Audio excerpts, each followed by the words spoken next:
G'day guys, Scott from Fat Bee Trader here. Today I wanted to bring you a quick video lesson on the ideal short-term trading setup. Now, as you can see here, this is one of the trades we placed earlier on Profitly, so you can follow us if you're not already following us on profitly.com or at fatbeetrader.com. Now, just to get back to the lesson, there's three key things I look at when we're looking at the ideal short-term trading setup. First thing I look at is an area of support or resistance. Now in this case we are looking at an area of resistance. I'll come back to why that's important in a moment. The second thing is the daily pivot, and the third thing is a good risk to reward ratio. Now why is this actually important? Firstly, resistance or support. Obviously you want to be taking trades against support or against resistance.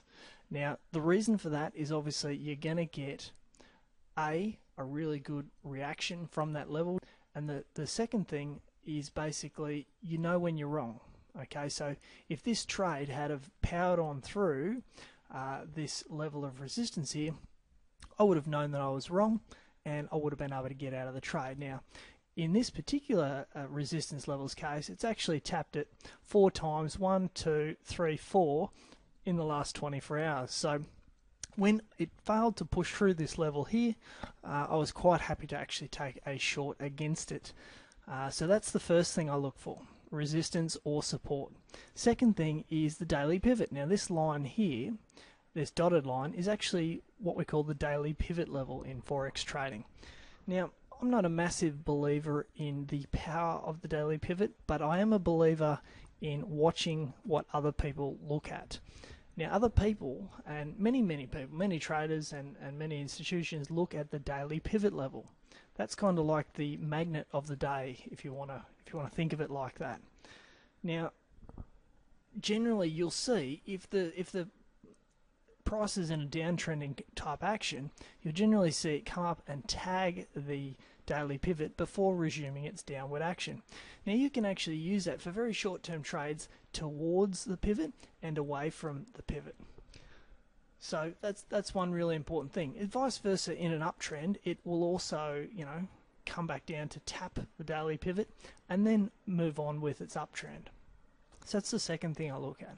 The third thing I want to look at when we're talking about the ideal short-term trading setup is I want to look at targets that are at least 2 to 1 away from my risk ratio. And what I mean by that is you need to be making $2 for every dollar that you could potentially lose. Why that's important is you can be wrong more often than you're right. Any trade you take is likely to be right or wrong. Okay, so you've got a 50% chance straight out off the bat of being right or wrong. Now what I want to do is skew this in my favor to ensure that when I am right, I make decent money, and when I am wrong, I don't lose as much as I would have made. So in this instance here, we're risking 1,000 to make 2,500. So that's a good 2.5 to 1 risk reward ratio. So that's it for now, guys. If you've got any questions, you can obviously contact me at Fat Bee Trader, or if you want to follow the outcome of this particular trade, you can head over to profitly.com or fatbeetrader.com to sign up for our newsletter for tips, tricks, and other strategies in the foreign exchange market. Till next time, guys, trade well.